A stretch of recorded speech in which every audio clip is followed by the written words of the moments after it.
Kia ora. Yeah. Welcome to FTP Podcast. Today I'm joined with a special guest all the way from Europe, and I'm actually in Europe. So, welcome to FTP Podcast, Free the People. And today we're here with the amazing Bart Pronk. So, Mr. Bart, if you don't mind, could you please introduce yourself to the audience at home? Yes. Now, my name is Bart Pronk, father of two kids, beautiful wife, from Europe, close to Amsterdam. And yeah, for the past decade, I was working with Wim Hof and the Wim Hof Method and helping people to overcome their fears and anxieties in the uncomfortable. Awesome. That's very And short, huh? It's very short, oh, but yeah, that was straight to yeah. the point. I like it. What do you call it? European efficiency. So, brother, we met just by chance. You answered an email, and the whole point of me being in Europe is to come over here and share some Maori medicine, but also some programs that I created a while back. And I was really grateful to, number one, that you answered the email. And I do believe your words were, "Hey, mate, your email was really wordy, but I caught your eye in the photo, and I knew that I needed to connect with you." So, um, but just from our conversations over time, uh, you are a connector and you're also a networker and you make things happen. So, give us a run through about how that works for you and your brain and how you bring people together. Yeah, I don't know. And sometimes people have to point me on this talent or call it superpower. I don't know. But through the years, like I said in my intro, I was working with together with Wim Hof and did all kinds of retreats and travels and world tours. And I was fortunate enough to meet so many people. And once you meet so many people, at a certain point, you start seeing patterns. And with this talent, I don't know, but I was always able to be the connector between the people in a group and to get the group together. And in the beginning, I didn't notice, but then at certain point, people are going to tell you like, "Hey, you're a connector, and that's your superpower." So yeah, Awesome. Yeah, nah. And um, for me, the interesting thing is I'm a connector in a different way. With the medicine that I practice, I help to connect people with their mind, their body, and their spirit, and also their connection to a higher power, and also, really importantly, because we're on the earth, is the connection with earth. And so, part of FTP, and anybody who watches this will know, a part of the requirement to be on the podcast is to actually have a healing session. So, would you like to run us through? And you don't need to go into the nitty gritty, intimate yeah. details, but we had a few moments, and I don't know how that was for you being offline and completely on the other sides of the world. But do you want to talk us through what that process was like for you? Yeah, I'm down to earth, still spiritual in a way because I think there's more than that's just the yeah that we can see. But eventually, you offered me also a healing session. I think now let's give it a go.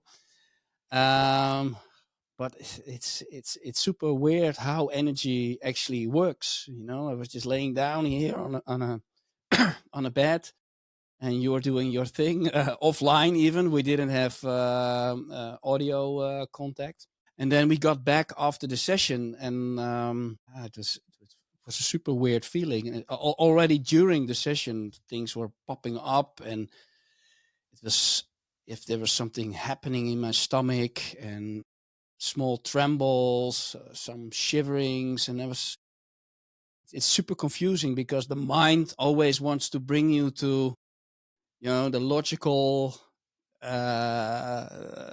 things what's going on, and I tried also to release that, to surrender into it. I think I fell asleep at a certain moment, but when I came back and we had this conversation, yeah, it was I couldn't hold back my tears. It was crazy. Yeah. So Yeah. I think, thank you for sharing, bro. I think the interesting thing is there's a science to this, and another part of why I'm sort of in Europe is I'd love to find the right scientists to test this, because with healing and especially with hono, there's no space and time. When we tune in and choose to connect, it's faster than broadband. It's faster than fiber optic cables, and for me, the proof is always in the pudding, and that's one thing that my nan, who taught me how to do this, was that the proof's always in the pudding. And so this is another reason why I don't usually have video or audio running, because the messages that come out are solely for you, and it's not stuff that you can find on Facebook. Like, I could dig around, but it's not things that would come up in your session anyway. And my thing is, I like working with a blank canvas that I don't know. Yeah. And it's interesting because for you, you said you couldn't hold back the tears when we started talking. For me, it was instant the moment I started. And like, um, I wish I could be more of a crier. So I need to thank you for that release in myself. But basically, a big part of that release was, as men, we hold it in so tight, and try and keep it together. I think the first lot of tears was actually my brain. It was like, like, how do I put this? Um, a child's inflatable toy, you blow it up. And then when you finish with it and you pull the tab open and it just goes, that's what it felt like in my brain. And then the other was midway through, but that one came from deeper down in the tummy, which for hono is where we store our emotions. So, would you say that you felt a mental and emotional release by the end of it? Yeah, basically, of course, it's like a wave. I think it needs to land as well. But the day after, I was wasted. I no energy. It's like, whoa, it was doing something. I think it was working or whatever, or it was kind of a relief, a physical relief. And the day after, and I think how weird it sounds. I don't know the audience listening to your podcast, but I was sneezing all day, and I didn't knew the meaning of that, but it was constantly like sneezing and sneezing and sneezing. My wife said, "Oh, what are you doing?" I was like, "I don't know." All day, Achoo. And yeah. I don't know what you're saying. There was also a kind of form of expression what you couldn't put into words. I think you said something like that, right? Yeah. So with sneezing, this is all of the unspoken words, but it's a flurry of words. So, for instance, a burp is like one jab, but a sneeze is like like all of the words and stored opinions that you haven't expressed. So, there was about a 4 year chunk for the last 4 years from your session that there'd been stuff going on for you that you hadn't expressed, and obviously, um, we only worked for a couple of hours. So if you try and unpack all of your unspoken words and emotions and thoughts in a 2 hour session, but they're from 4 years or, a lifetime, Yeah. yeah. So that's a lot of sneezing and a lot of holding in those thoughts, feelings, and emotions that you haven't been able to express. Um, and so I've worked on a lot of men, especially. Well, actually, I've worked on a lot of people all around Europe. And do you think it's quite common to hold those things inside? Yeah, I think in Europe and especially in the Netherlands, we're just super down to earth. Especially the place where I was coming from. I was think pretty open, but in that culture, um, yeah, it's more like doing your stuff. don't talking about no whining. It's like feet in the ground, continue, especially for men. I don't know if it's not tough, or it's expressing your feelings, or even crying was always just pushed away, pushed down. And especially also in that area, you see now a lot of suicides among small kids, because they live in big groups. It's a pretty tight community, things like that. And uh, guys like that, they never speak out because they're in a big group. They don't feel safe enough to express, because they um, fall between the boat. I don't know if that's the saying. Yeah, yeah, yeah, You know what I mean? So it's yeah, yeah, and I think that pushing away of the ball deeper into the water, there always comes a time that it pushes up. And I think now the conscious level of, yeah, here in Europe, and especially I think the whole world is now opening up a little bit more and gives more space to cry or to express. But still, yeah, it's still, I think it's still a big thing to talk about your emotions.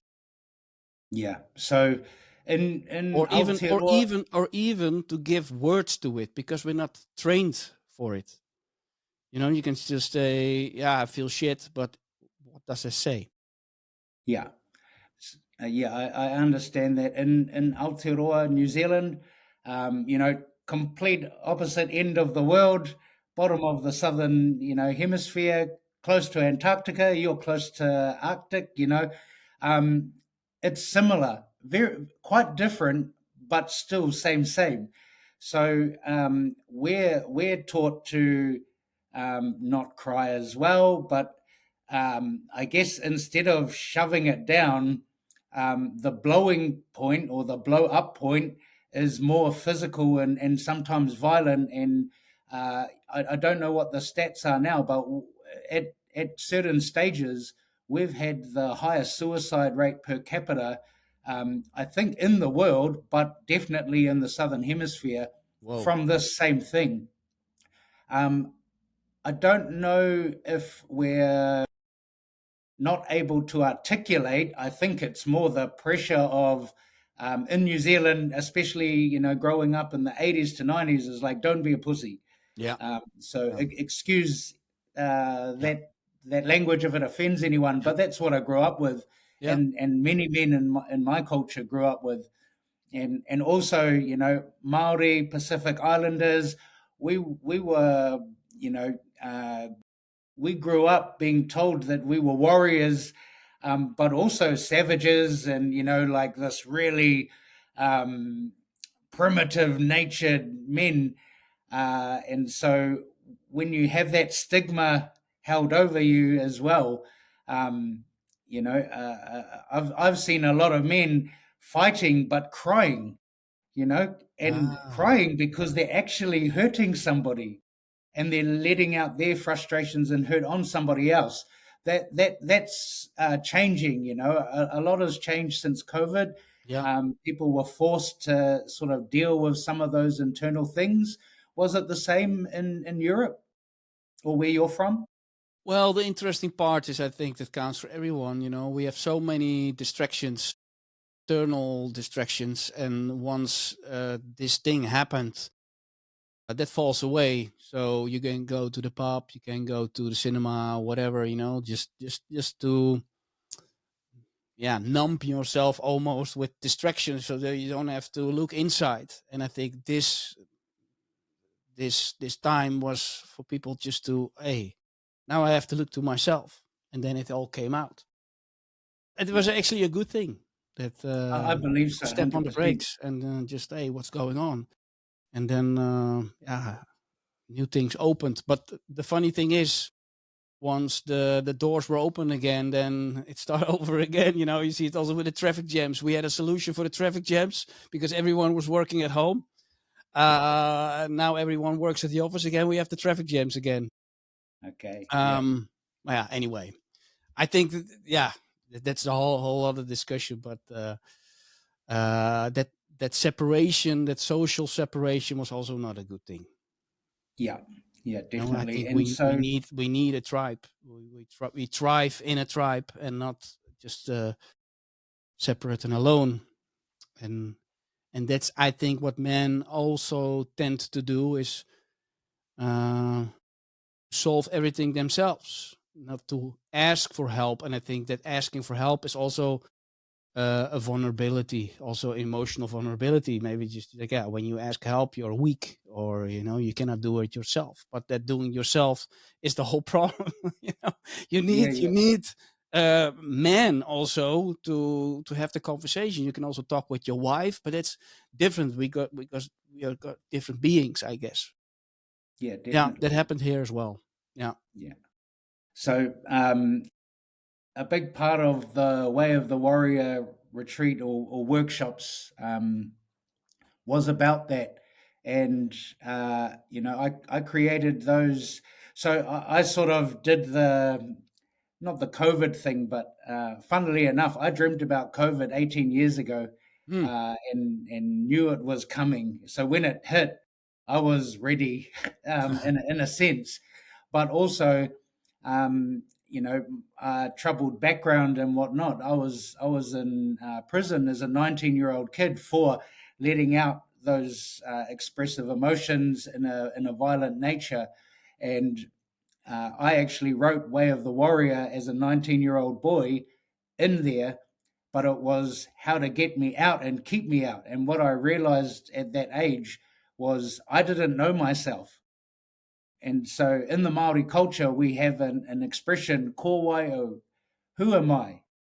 Hmm. At the core and depths of my being, who am I? And I think this is something that the world had to sort of ask themselves during the COVID time. So I was fortunate in the sense of going through that, asking all of those questions about my purpose, about why I was on the planet, about who I want to grow into, because I knew what I didn't want and I knew who I didn't want to be. So that sort of forced my hand to sit with myself for a long time, and I wrote 7 programs, but Whoa. have only really landed one. Um, I've taught the second part of it, or the second workshop, but not as a separate one, just all together, 10-day workshop, bam.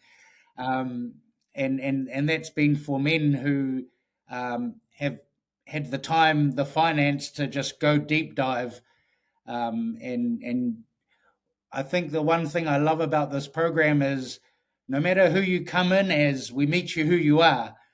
But over the course of 3 days, and with that interaction with other men and realizing you're not in this alone, Yeah. um, it does start to build and connect that community, and inspire and encourage each other to not only reach goals, but to become a better human.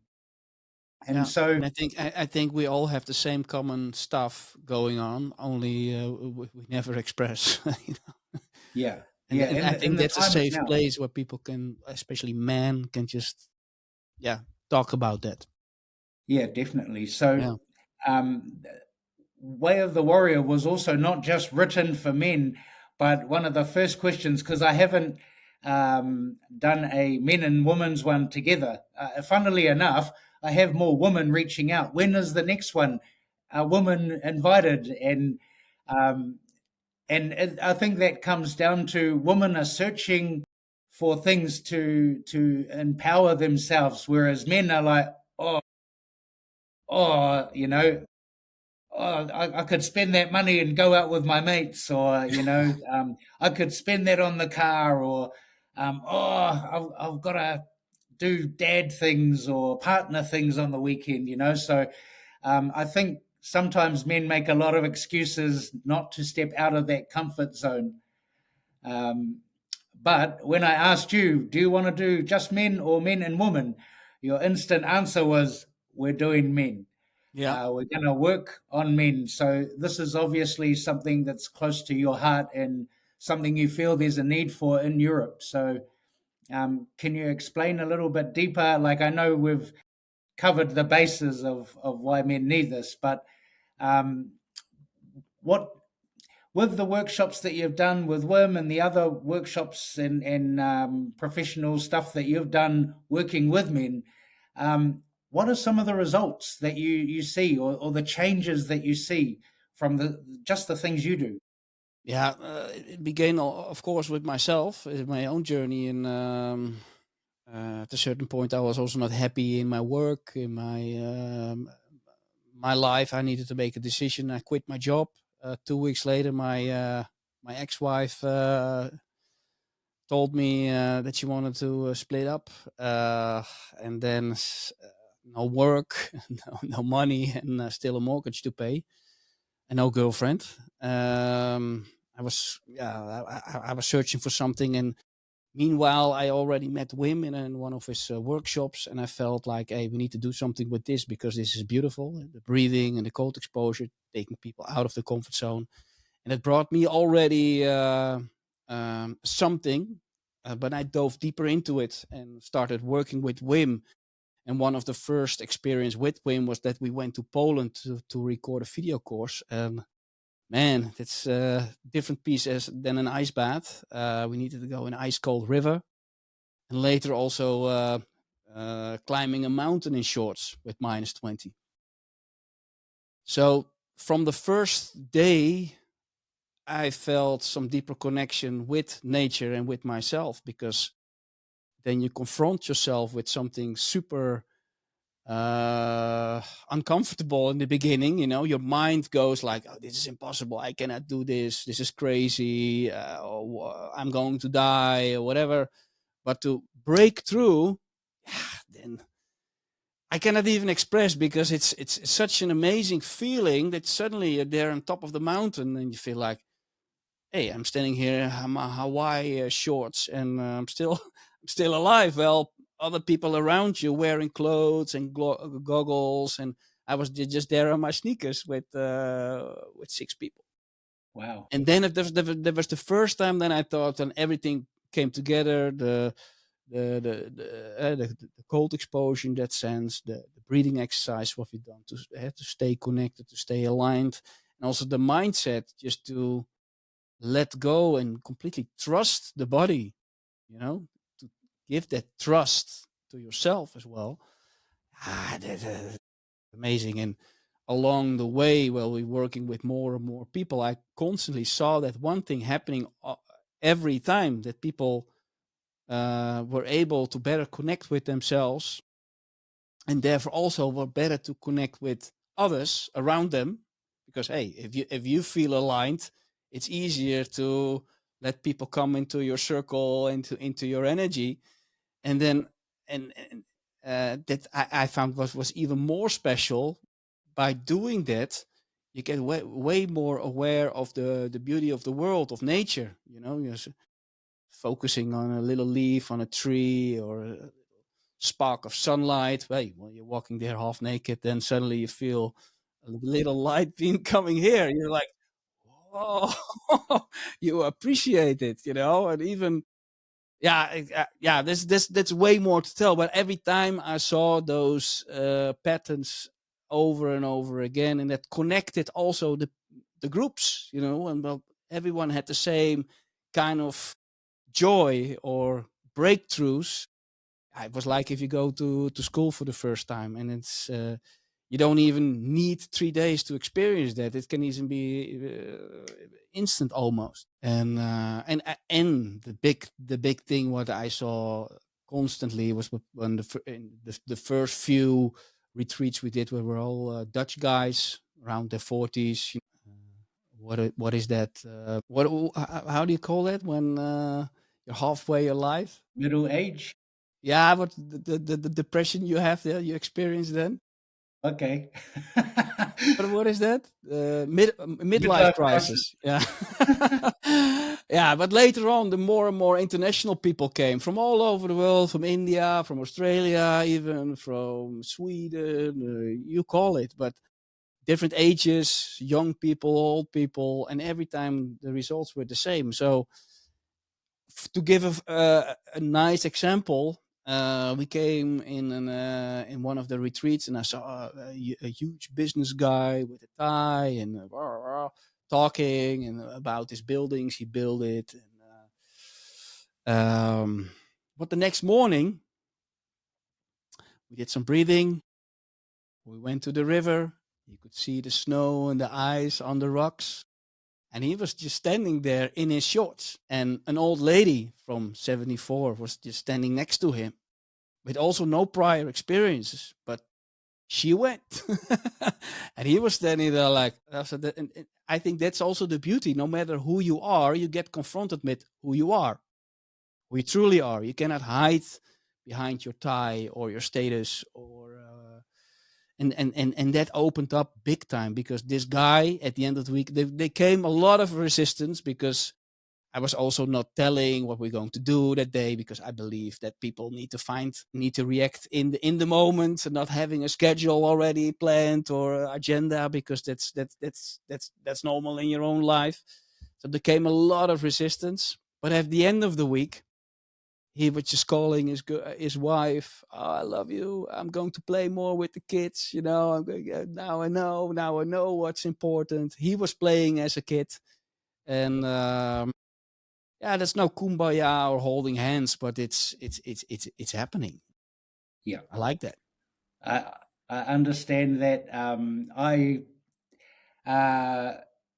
embrace cold exposure and breath work often. It's part of my non-negotiables, and has been for many years.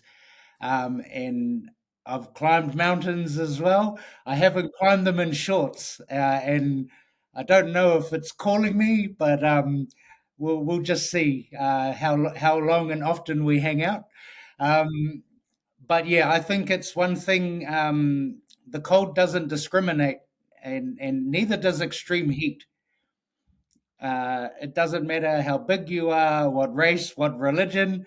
When you're in the cold, you are feeling everything. It's a mirror. And yeah, yeah. And So I watched one of your videos, or I think it was maybe a post, and it was like, I hate ice baths.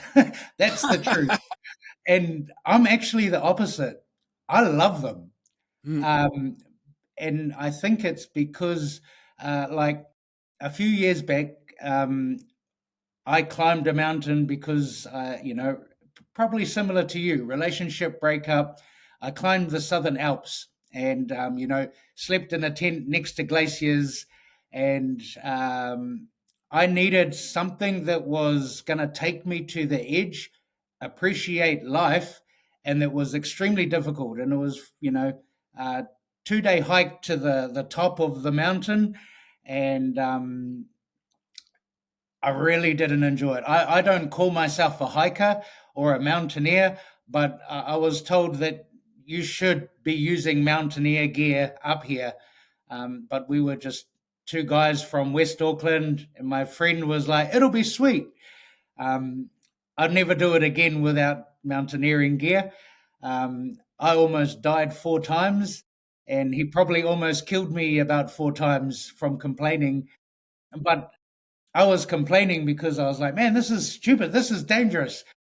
But once I got to the top, I realized, ah, if I'm complaining, it means I want to be alive. and and the other thing was, it had me out of my comfort zone. It had me stop worrying about what I was going through, that I, internally was keeping inside. And then the cold exposure as well. And then after that, every day, in sort of not -5, sorry, probably about 2 degrees of water, snow on the hills, and just in there every day, 7 a.m., breath work every morning from 6:30 till 7 every day, really gave me that drive to live again. Plus, the work I do is always rewarding and fulfilling. But sometimes you have to go. I don't know how it is. Like, you can be at the top of the world, and then just one thing just pulls the pin, boom, straight down to, internally, emotionally rock bottom, and then you climb your way back up. I definitely, when I was introduced to the Wim Hof method, I didn't like it at first. It Yeah. got, but I don't think I got told it in the right way. I was told to do the breath holds in between each breath, and it Mm, wasn't fun. no. And then when I finally, I moved to other breath work, and then when I finally came back to Wim Hof, um, and did it properly for the first time, I was like, oh, okay, I get what I was missing, and so I call him Uncle Wim, and like I haven't met this man, but I introduced him to all of my students, whether Way of the Warrior or Healing, because it's paramount to work on yourself if you're working with other people. Yeah. You have to. It's a must, because then you're practicing what you preach as well. And Yeah. so, Definitely. yeah, But tell still, me. I mentioned that I hated the cold. Of course, it's a little bit clickbait. But Okay, no, no. But to be honest, it, you always have to approach it like your first time. And cold is always uncomfortable, And this is most of them also with breath work. If you yeah doing your first round in terms of Wim Hof method, then you think, why am I doing this, but later on and even afterwards the reward is so big. And that's the same with cold exposure, to step in. You're standing in front of the ice bath, think, oh, maybe tomorrow, maybe tomorrow. Or once you're in and you get adapted and you find this focus, and for me I think that's the biggest thing, besides of the whole physical benefits and stuff, but that's that mindset, that focus, that you can only focus on one thing and one thing only, and not about your groceries or the things from the past. yeah, To be in the 100%. now, that's the most incredible feeling I think we're all looking for, but never can find. So Yeah, well, you got to keep it up, eh? yeah, Consistently.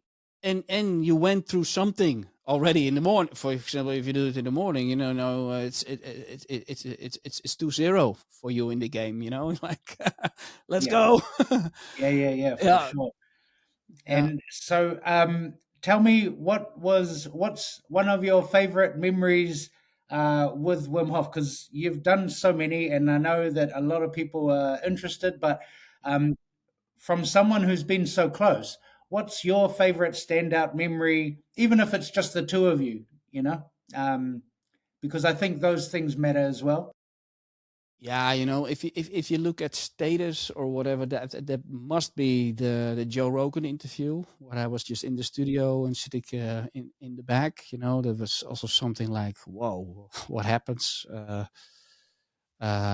We were at the dinner together with Oprah Winfrey and Tom Hanks, Orlando Bloom, and Barbara Streisand, for example. Whoa, what happens there? How did we end up there? So that was incredible, but it's more like, okay, one of the highlights. There are small ones, there are big ones. The big ones are also just, we climbed also Kilimanjaro in shorts in just 3 days. Yeah, it's a mountain of 6,000 meters. That's where everything truly came together: the mindset, the breathing exercises, and also, yeah, the cold exposure. I think that was for 90% mindset, because all altitude experts said this is impossible. You're going to die, Yeah, and we did it anyway. yeah, Uh, I did that 3 times, also guiding groups. But there also were small moments where we're just sitting in the car, have nice conversations, um, driving all the way to Spain, one of the retreats in 20 hours. Yeah, then you get to learn each other. You wow, get to know each other on a different level. And yeah, then definitely, also I noticed what a lot of people know Wim very like almost shouting, or he's so super excited. But those moments he can be super quiet and relaxed, and yeah, beautiful conversations. And there's so much depth in this guy. And you're talking about, walk your talk, but I think he yeah, he done so many things before he got quote unquote famous, working on himself, going into the depth. He didn't even know that he had a method. He was just doing this because, yeah, to improve as a human being. And later on, it became a kind of a thing. But before that, yeah, it was not to Yeah, do it well, to become famous or whatever. yeah, yeah. I mean, obviously, and that's I think part of the cool thing is, this came from what I gather came from a moment of him surviving, uh, and to take him out of his mind going haywire. And obviously, it's worked, and it's worked for a lot of people around the world. I've been to a couple of different Wim Hof breathwork method facilitators in Aotearoa in New Zealand.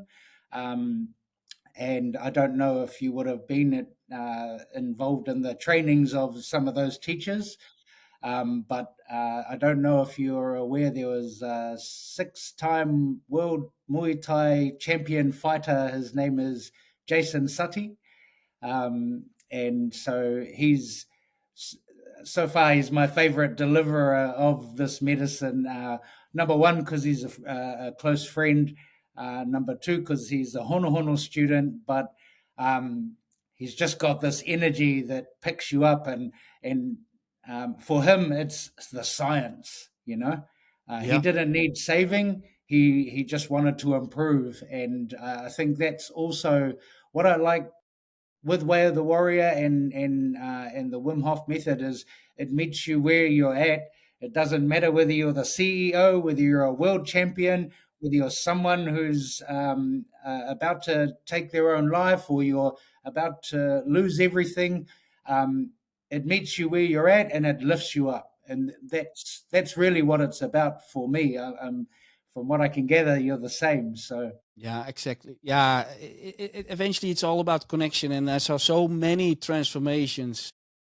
It's mind blowing. I'm still, after more than a decade working with those people with this method, which seems super simple to get people out of their comfort zone, and to breathe together, and to it's people with depressions, but also people with physical problems. It all comes down to one thing. That's, I think, that's connection in love, and that's what we're looking for. Only we cannot find it, and it's not like that Wim invented this or something. But I think we're getting back to our nature, yeah, in nature, yeah, yeah, and yeah, then find suddenly like, oh, we're alive. But I think this should be the standard.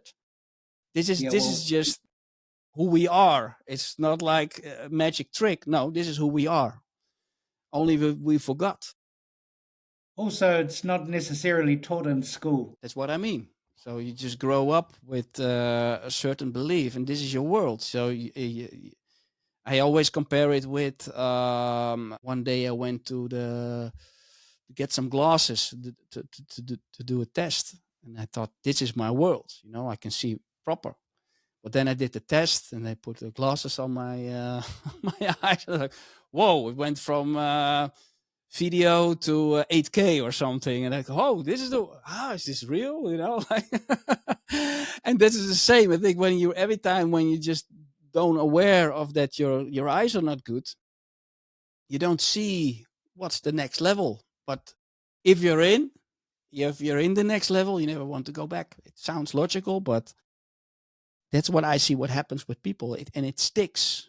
So it's not like, oh, just another motivational thing, or I feel happy now. But yeah, I can show you. I have 20,000 WhatsApp groups where I'm in. Meanwhile, but every time they're still running. Like it's not like a one off.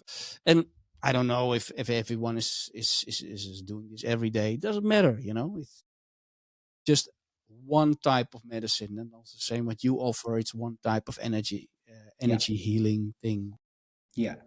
No, definitely, man. And I think that's the thing. My nana has a saying: "There's many ways up the mountain." Yeah, The method that I use is quite a direct, sort of into the mountain and up through it.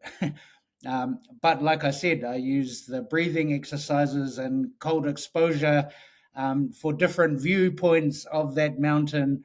And then also a lot of the internal work, emotional work, and the spiritual work to really become the mountain, um, is sort of what I'm after, or trying to embody. And it's a consistency, it's a daily practice. So the other thing that you work with is a lot of mindset stuff. So walk us through a little bit of that stuff as far as how you help. And we're just going to focus on men for now. Yeah, When we do a Way of the Warrior with women included, we'll revisit maybe another podcast. yeah, But yeah. yeah, this one, let's focus on the brothers out there. So, what's other parts of the mindset practices that you take people through? Well, it's kind of in line. Now I'm working way more with companies nowadays, and the corporate world is still super interesting because there is everyone hiding behind their masks because there's a lot of money involved and status, and so I try and at least if it's just a little turn to get them in another mindset, and getting aware of their breathing, or life in general. And yeah, mindset is such a broad topic, but my thing is more like learning by experience. So I'm also working together with a special forces guy, an ex special forces, and we put people in kind of scenarios where, yeah, you could only go for freeze, fight, or flight Yeah, to make it a little bit like a real feeling. Like the brain yeah, yeah, doesn't know the difference between real and not real, so we put them in kind of situations, and there you can see how people respond. Same with the ice bath. There you can see how they respond in difficult situations. And of course, we teach them then how to breathe and how to stay calm. And once that got wired, then it becomes an habit, or just you don't have to think about it anymore. So, but it first you need to train it. Then it needs to become a habit. At least you have to become aware of it, and then it needs to be an unconscious thing. But if you never trained for it, you can just read all the books. You can just go to watch YouTube how to go to the gym or whatever. But if something happens in life where you don't have control of, what do you have? Uh, uh, yeah, it's good that you have a plan or a strategy, but what are you yeah, going to do then? And I yeah. think And that's what we teach people. It's the same with the ice bath. It's not just the ice bath. No, it's just to deal with your own ice baths in life. So before your middle finger goes up in traffic, take your ice bath. And I think that's a big part. And the other side is, and then we come about confident and trust. Is also to trust your body, trust yourself. And otherwise, you can also not rely on other people. First you need to trust yourself, and then, yeah, it feels emotional safe for others as well. I think that's also a big thing. It sounds very easy to trust yourself, but I think we get so disconnected with, when we break a leg. Yeah, we know something happening there, but the gut feeling, and the things what we did, hunger or falling in love or getting horny or whatever, that's a super tangible feelings. But other emotions, like, yeah, we just hide them. yeah, And I think, and there's layers to each of them, eh? huh? There's layers to each of those emotions, like anger is not just this one emotion. There's a whole lot of layers to what makes that anger, and also how it conditions your fight, flight, or freeze. You know, I've seen people who are so angry that they just stop.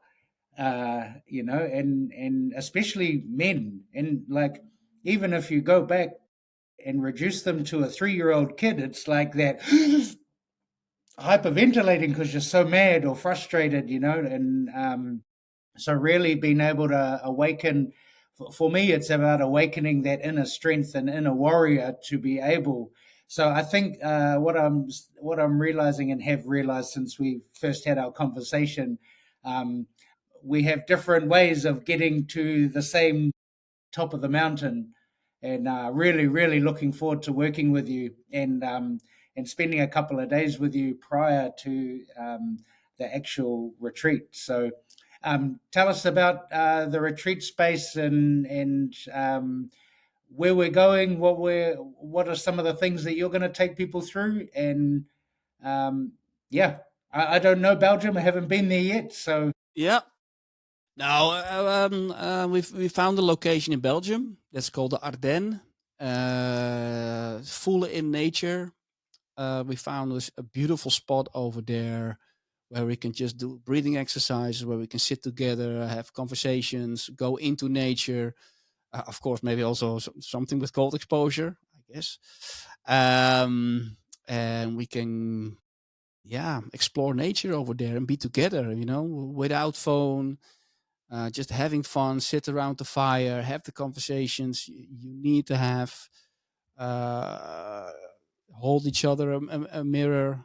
Um, and I think you can, if you can learn 1,000 things, but I think when you can bring home one thing, what you got out of this training, then it's already, yeah, magic, you've gold, pure gold. won. It helped me big time, and I guess it helped you as well. So Yeah, that's yeah. awesome. So that's a big portion of what you're bringing for me. Ancestral wisdom from the Maori culture. So men are going to learn how to actually do some energy work on themselves to understand what the different parts of their body are telling them. The aches, pains, and injuries that men suffer. There's also a pattern. For instance, our lower back. This is childhood anger. This is where we store it. You know, the shoulders like this. This is anxiety. The mind has its own place where it stores it, but when the shoulders go up, this is your clear indication that you're already in that fight or flight and freeze. And some people end up like this. That's just how they are. Can be from overworking, from worrying about your mortgage, or all these things that haven't happened yet. So I look forward to bringing some of that. Also, we'll have some martial arts for all ages. So a cool thing with Way of the Warrior is the because I've not only run these programs with adults, I've also run these with troubled youth. And the very first Way of the Warrior was actually over the course of 2 weeks, and was at a youth jail. So these were kids. The the worst case in there was a childhood murderer, and she was so it was males and females, and she was only 14, and to see the change in them over that 2 week period, because I wasn't able to just hit them in 3 days. So it was drawn out at a few hours a day. But really getting them to look internally, it changed the whole vibe of that prison to the fact where it was almost like they were all friends hanging out, um, trying to encourage each other to change. Yeah. And so the youngest would be about 11, and the oldest is in like mid 70s.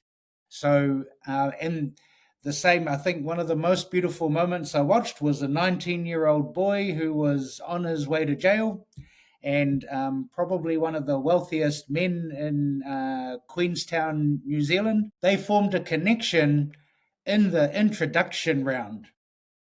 The older gentleman, you know, got all this money, got all this time, and maybe no purpose, and he was in a dark space mentally, and and he burst into tears, and the young 19-year-old boy, different demographics, just doubled over in pain for that man, and was like, oh, because he could feel his, in Maori we call it mamai, he could feel his hurt.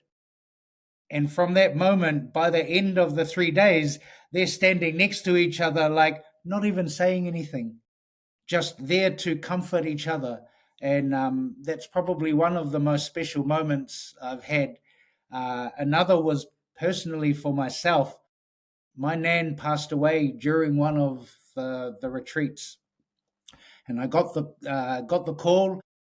The call actually drove in because there was no cell phone reception, and was like, "Hey, just letting you know, your nan's passed on.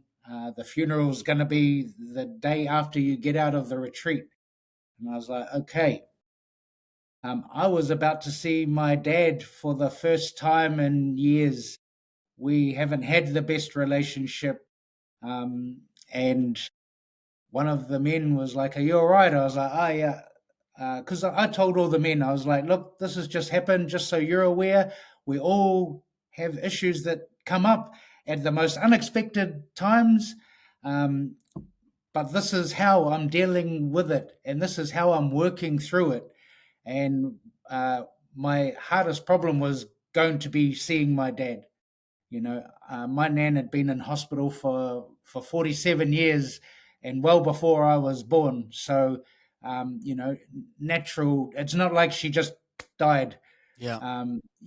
She'd been there for a long time. And one of the men said to me, and it stuck with me ever since. He's like, "Dion, your dad will never be the dad that you needed, but maybe you can be the son that he needs right now."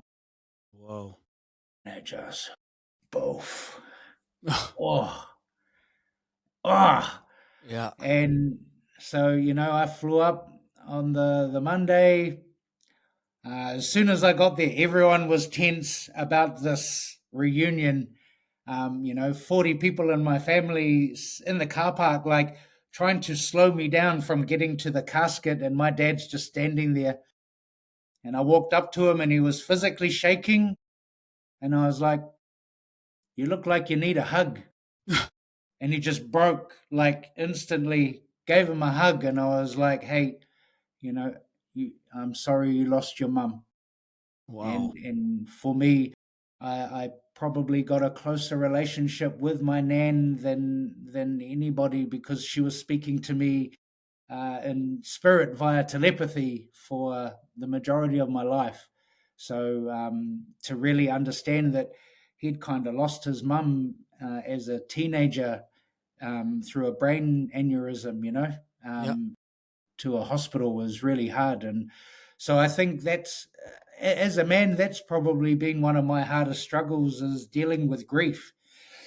And it can come in many forms, eh? So, sometimes it's grieving a relationship, sometimes it's grieving a loved one who's passed on, sometimes it's grieving who we used to be. Um, and so, where to from now? Whoa. Woo! Sorry. Oh. Awesome. Just to make sure I everybody's pushed still some listening. buttons. Okay. Sorry for interrupting. That's okay. Yeah, Oh, it's no, happening. perfect timing. Yeah. So, um, what is one of the hardest things that you've overcome or are working on? Just so people know, like, we're facilitating this, but we're still working through stuff. So, what's something that you've worked through that's been difficult, or that you've overcome or are working on, that this weekend is going to be helping you as well. So, this way of the warrior. Yeah, no, it's. I had this moment already one time. That's I think 14 years ago, or the breakup and the finding myself again, finding the confidence as a man again, also, and I found that on Kilimanjaro. And I also knew from that experience sometimes when you um, cut the umbilical cord, I quitted my job in this instance, and then a few events happened, but that was happening, I guess, to get to know myself a little bit better, to find a new way. Now I'm actually in the same situation because we talked about it. I decided to quit at least the connection with the Wim Hof Method. I was a Wim Hof teacher there. I would just taught thousands of students to how to become an instructor as well. Done a lot with making video courses, traveling around the world with Wim. So that was huge. But for the last 2 years, I felt like, hey, I need to fly out of the nest. So I had the same situation again. So it's kind of a transition to follow my own path and to create my own new Bart thing, I guess.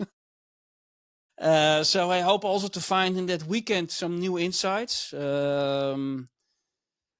One of my biggest helpful things is just to talk with people. Doesn't matter who it is, with my neighbor or someone at school. But if you sit in silence and keep everything for yourself and trying to solve everything, then nothing happens. And I also found you, and we have conversations about this topic. And I think in this environment where a lot of like-minded people are with the same issues in life and stuff, there's always one insight what you get, and you mentioned already one. So sometimes a random guy needs to say something to you, and that helps you to make that transition. So some people are sometimes too much focused on this is the program and this is what we're going to do. But to come together with people from all over the world with different insights, their insights can also help you to transform. Sometimes we even forget. Sometimes you think, I need to find the answer. But sometimes you find the answer um, in the moments you don't expect.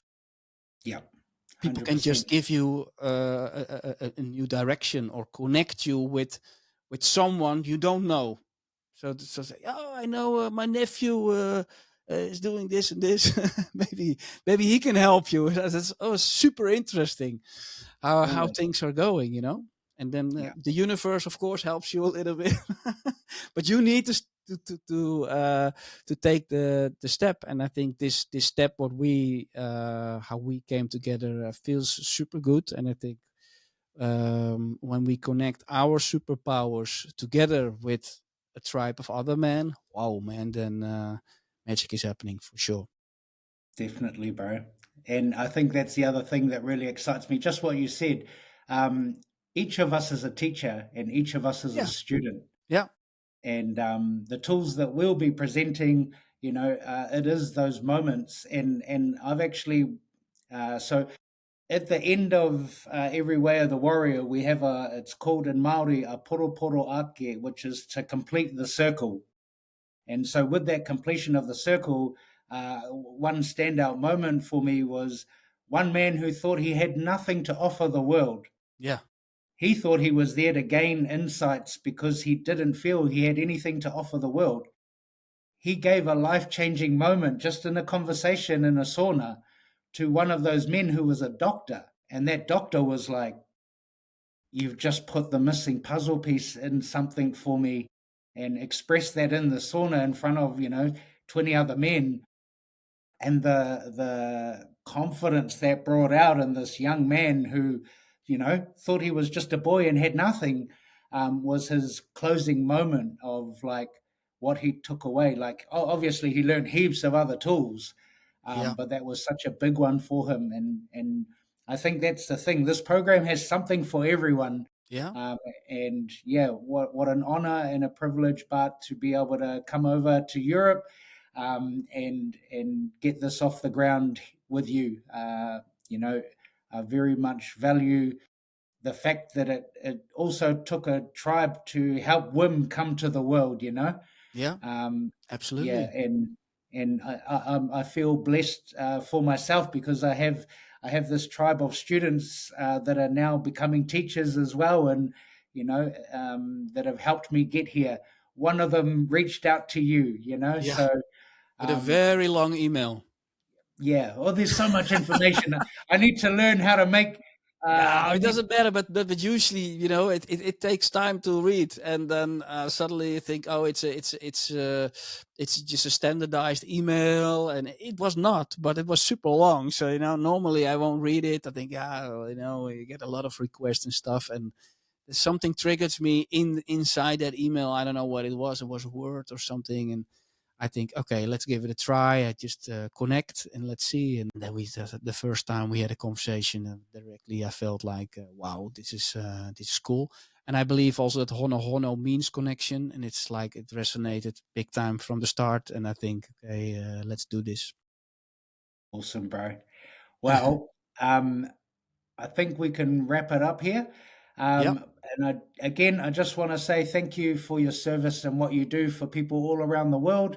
I think we've talked about him a lot, so we're going to give a big shout out to Wim for what he's actually put together and again taken around the world. And brother, I look forward to meeting you in the flesh and getting this off the ground.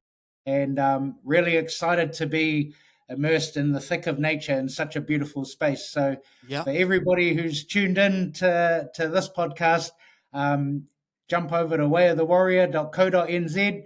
If you've got any friends or family that are over in Europe, anywhere around, it's a short flight to get there. Immerse yourself around a group of men who are conscious, awake, and aware, and striving to be better men for their friends, their community, and their families. So thank you very much, Bart. Um, before we go, Yeah. who's your favorite superhero and why? My favorite superhero. I used to watch Superman when I was young, but not particularly my superhero. Um, there's also one guy who inspires me big time. That's Laird Hamilton. That's a big wave surfer. Look him up.